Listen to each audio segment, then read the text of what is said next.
Hello, this is a message for someone who has a lot of manifestations in queue.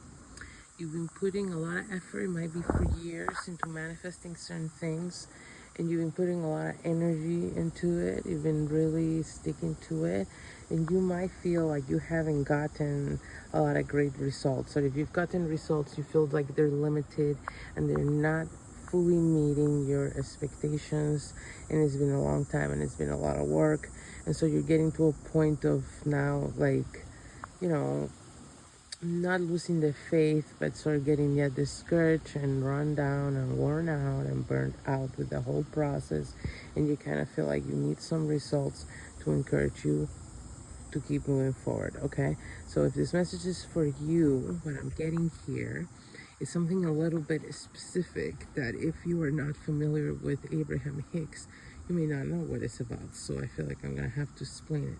But Abraham Hicks, I'm not even going to explain what they are, but they speak of the vortex in the process of manifestation. And the vortex is a vibrational place in which you are a match to your desires, so you can actually receive them, okay?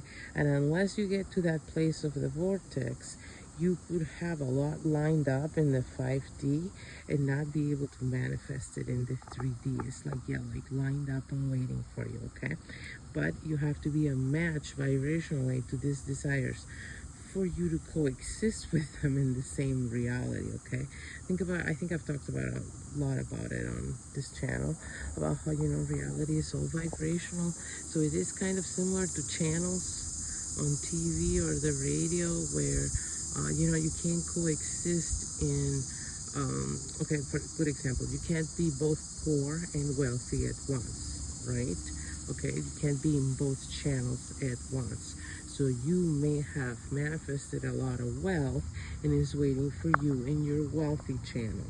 But as long as you remain in your poor channel, you can't access it, okay? So how do you switch from your poor channel to your wealthy channel where your riches have been waiting for you as you build them from your poor channel? Well, you have to change the nature of your reality, and your reality day to day, what is it built up is of your emotional landscape, of your thoughts and feelings about those thoughts. That's the landscape we all inhabit within ourselves. That is your vibrational reality. That is the vibrational dimension you embody, channel, movie, whatever the fuck you want to call it. As long as you're stuck in the I'm poor movie, you can't get to your I'm rich timeline, plot, whatever you want to call it again.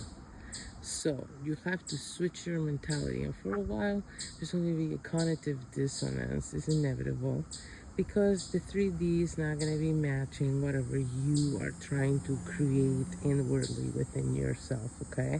So for example, yeah, to manifest wealth, you first have to feel wealthy. Now this is very hard for people who have never experienced wealth before.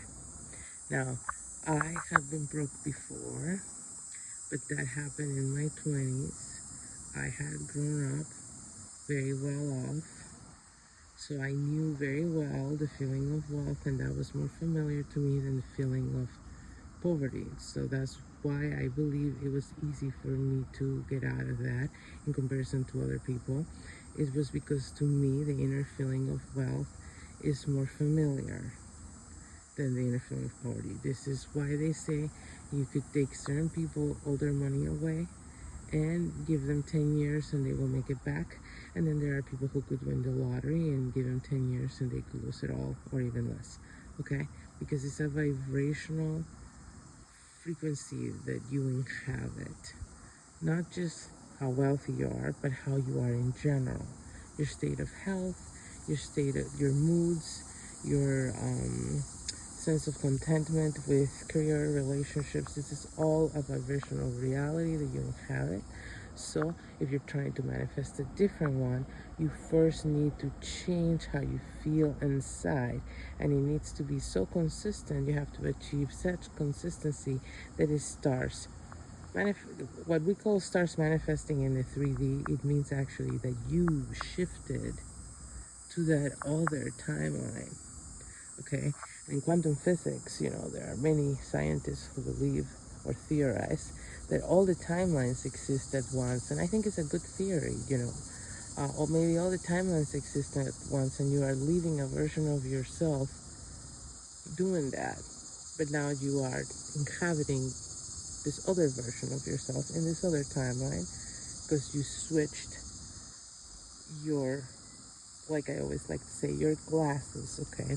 The way in which you perceive the world which surrounds you, your reality, is just really a very small illusion made of light. So if you're able to will your mind in your feelings into a different emotional landscape, then that changes your perception, the way you look at this reality, and then you shift. So that's how that works. So hopefully this was helpful.